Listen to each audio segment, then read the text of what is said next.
Everyone, welcome back to Nutrition Made Simple, a video series that we created that takes a look at topics surrounding natural health, and then we break them down into easy to understand and actionable steps that anyone can take. My name is Brian Strickland, and here with me again is Ed Jones. He's the owner and founder of Nutrition World. And for the month of August, we've been taking a look at some back to school basics, essentially. Last week, we talked about a holistic approach to ADD and ADHD and gave some pointers there. But this week, we're going to be talking about immunity, and we're going to give some basic tips and maybe some things that you haven't thought about yet to keep your kids well and give them a fighting chance as they enter in back to school. So with that being said, we're going to hop right into this information. Ed, one of the things that we talk about all the time, and we will continue to talk about, is the effects of sugar on the body. And one of the big things that it actually does affect is immunity, right? Big time. And I remember reading books in the 70s from a guy named Dr. Donspach, and I would tell my dad, I would say, Dr. Donspach says sugar makes us have a weak immune system. No one believed that at all back in those days. Yeah. Well, we still have a lot of people who don't understand the significance of excessive sugar. We know that through some studies, not all, when you consume even not too excessive, but a modest amount of sugar, 4 hours your immune system goes into a weakened state. Yeah. That means that if you're at that point, or around someone who is sickly, you're going to have much higher risk of getting it. Mm-hmm. We have a lot of protective mucosal membranes in different parts of the immune system. The frontline defense of immune system often stops you from being sick, and you never even knew you got exposed. Mm-hmm. But when you eat sugar, it drops those front lines, and it allows things to go in that shouldn't. And when you look at the quantity of sugar just in a bowl of cereal, especially the kids' cereals, it's no wonder we have a nation that has never been sicker in the history of this United States than it has been in the past many, many years. Yeah. Of course, without the sugar and the high carb diet, you have to replace it with something. And so that often looks like moderate proteins and high amounts of healthy fats, right? That's right. And also less processed carbs. I'm not saying not eat them. Kids don't need to be on the kind of keto diet that I tend to live on most of the time, but we have to clean up some of this excessiveness if we desire better health. And the people who design foods and advertise them are masters of manipulation. They're making magic words out of natural and all the like unprocessed, even organic. That doesn't mean that it's a healthy product. You have to be a detective and look at these things. And when you see a breakfast meal of any kind, it doesn't matter if it's a waffle, a Pop-Tart, a cereal, you're devastating your children's hope of a good immune system by giving this each and every day. Problem is, they're addicted. You cannot give this for more than a few months without an addictive quality happening within the brain. The brain gets used to it as it does nicotine, and it wants and wants and wants. So we have to learn about the significance and then try to teach the children as they're embracing a little bit different breakfast and hopefully some other meals of the day. But breakfast seems to be one of the worst. Right. Yeah, absolutely. So moving into more of the supplement realm, one of the big things that kind of came to light through the last year, we'll say, is vitamin D, vitamin D3, I should say. Can you just explain why it's so important and what it does to affect the immune system and why it should be a consideration for kids going back to school? Well, first off, we are also in a nation of a large amount of kids and adults are deficient in vitamin D. At least 50%. Why? Well, we use suntan lotion. We keep our clothes on. We are many times in parts of the country we just don't get that much sun. I know by looking at so many blood tests that even people who have tans does not guarantee that you're going to have a blood level of 50 nanograms or above, which I believe, as many experts do, that that's a sweet spot for the best immune system, best mental state, best bone health. In fact, before I did this, I looked on PubMed, which is the source of probably the most reputable science out there. And I do have to do a warning. A lot of the headlines are based in science that's not reputable. It's a paid-for science. But PubMed seems to be the better place. It's where most physicians go to. I went in and typed in vitamin D, children's health, just on the first page, and there's actually 5,600 studies on PubMed. It talked about vitamin D, about how it prevents acute respiratory issues, bone health issues, oral health problems, ADHD, pregnancy issues, autism, on and on and on. Vitamin D is actually like a hormone. It's actually a hormone more than it is a nutrient. Right. And it runs and monitors a lot of the genetic expressions within the human body.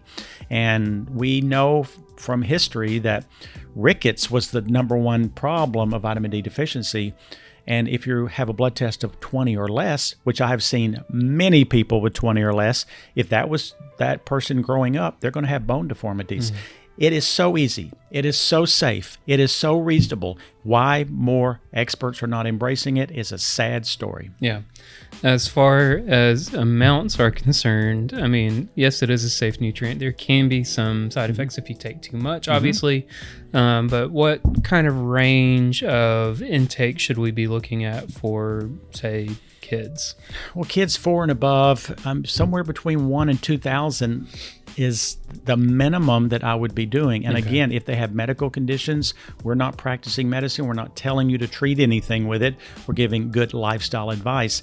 But it's so easy to get 1,000 units out of a eyedropper where you can put 2 or 3 drops into something they drink. They'll never know it. Gummy bears, liquids off a spoon. And I'm still a huge believer that the sun has magical properties to it. I do not believe, as some headlines have always said, that we should run from the sun. It actually reduces some of the diseases we have, including, believe it or not, modest sun reduces skin cancer. Excessive sun causes it, but modest reduces it. So following the rules and wisdom of nature has been my whole life, and I've never really actually seen nature go wrong if we truly know what it's trying to teach us. Yeah, absolutely. Next on the list is zinc, which is another big immune booster that is often popular when cold and flu season comes around. Why is that? What is zinc actually doing in our body that helps immunity? If they want to make rats have weak immune systems, they can create a diet that's low in zinc. Zinc's very important part of the orchestra of how the immune system works by stimulating all the different lymphocytes and neutrophils and the parts of the system that go after as the enemy comes in and attacks it. And when we're low in it, skin issues, big time, smell, taste, hair, but then immune system. I'm a huge fan of getting this from foods. I don't think at all that we should live on supplements. Supplements are the insurance because we have such unpredictable sources of food sometimes. Some of the raw nuts are phenomenal with zinc. And so encourage your child to eat a lot of the raw nuts. Once they're cooked in those bad oils, you pretty much negated a lot of the benefit. So, I mean, here at Nutrition World, we're one of the few stores that sell organic nuts. Most stores sell nuts, but they're not organic nuts. One thing that may not be on a lot of parents or people in general is actually mold, because it's in more places than we often think it is. It's a sneaky little thing. So what about mold in the home? How is that actually going to affect long-term immunity, and what can be done about it? You're right. The word sneaky is perfect for the mold issue. I have listened to tens of thousands of stories, watched people search for answers and struggle with health for over 4 decades. Traditional medicine really doesn't embrace mold because one is there's not a good test. If I thought I was exposed to mold and I had it and I went in to get traditional blood work, there really isn't anything that can confirm it. It's not like a bacterial infection. Right. But I can tell you, mold is and can be and has been one of the most devastating issues that decrease the immune system, cause hypersensitivity where people can't be in rooms with any odors and they have a tiny list of foods they can eat. anxiety, depression. There's almost nothing that mold can't trigger. That may be different than cause, but it can trigger almost everything. And the fact that we have so many tight buildings, and if you've ever had a water leak in your house, I don't care if it's 20 years ago, you're going to have something growing, because mold loves three things. It loves darkness, it loves moisture, and it loves heat. Our human body is the perfect grounds to grow mold because it has all three of those. And breathing it on a constant basis, you can get it in, and you might not have a symptom, and you might. And it's not surgically removed. It actually takes botanicals. I believe heavily in the use of natural botanicals to help decrease this mold. But the key, number one, is figuring out if you keep being exposed to it, and your children, you kind of have to look for it. We sell actually these Petri dishes you put in your bedroom or house, and it catches the mold spores, and then you watch it grow. If you have mold spores after about 3 days, then you know you have an issue. And they're not totally accurate, because some people actually have mold from the previous house they lived in. So the house they're in now may not have it, but the previous one did. It's crazy. The body doesn't know how to handle mold very well. It can do bacteria pretty good, do viruses extremely well if you're healthy, but mold, it just sneaks around. It is the sneakiest little devil. So if it is present in the home, are there things that people can do to help protect themselves against it? It's limited. There are things. Maintaining a humidity of about 36% tends to make the mold go dormant. That means if it's over 45%, means too humid, or under 25%, too not humid, too dry, it can actually create more of the energy for the mold. That's not impossible to keep it around 36, but you got to have the right equipment. So that's the first thing, is to maintain that. I think I'm a huge fan also of the ozone and HEPA filters. Regular filters don't remove it, but a type of infrared and or ozone with HEPA in a bedroom can be a really good plus, especially for your children. If you can't get out of your house and you're not really even sure if you have it, get them the right air filtration and let them at least have a sleep sanctuary where the air is not feeding it into themselves. Yeah, that's good advice. Last on the list that we have today is talking about the microbiome. Gut health is severely important when it comes to immunity, and I'm sure you'll touch on that in just a minute. But what is it about the microbiome that is so important, and how can we encourage a healthy gut bacteria in kids? It is one of probably the most powerful influences on our immune system.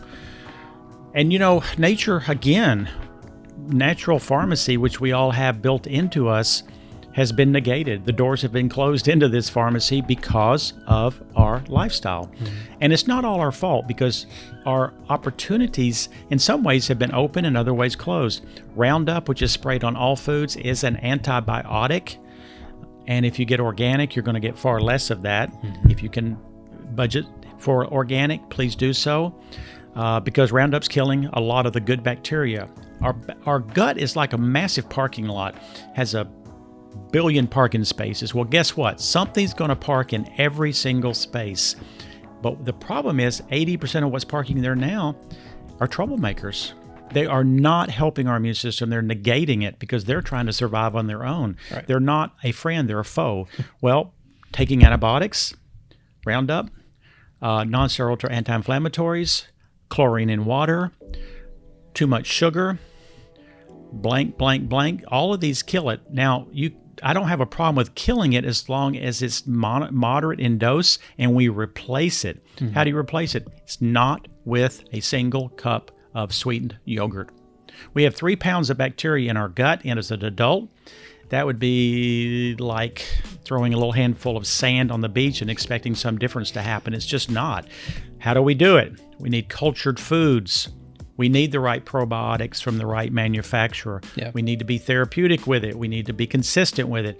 We need to make sure that we maybe even move around and use different brands of probiotics. It's like planting a garden, and we want to plant all these good guys within us. I've done many stool tests, and I found it's kind of limited. It's slow growing. This does not happen in a week. It took me almost 5 months to go from one stage of stool implant to a better stage by using very high dosing.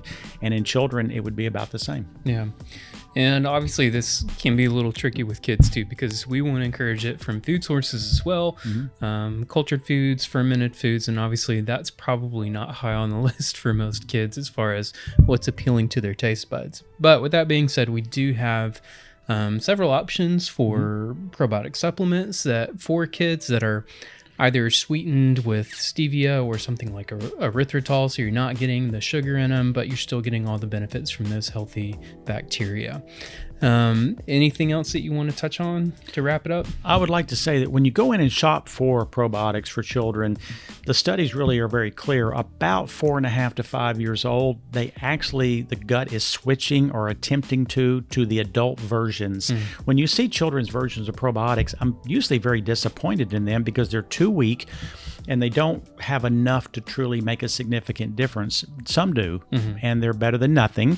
But when your child gets about 5, and again, if medical issues are an issue, then you ask your doctor or health professional. But if they're perfectly fine, I suggest adult versions from 5 and on, because then you get the potency. And even if you pull the capsule apart and put it on applesauce, if they can't swallow, there's plenty of options to make this happen.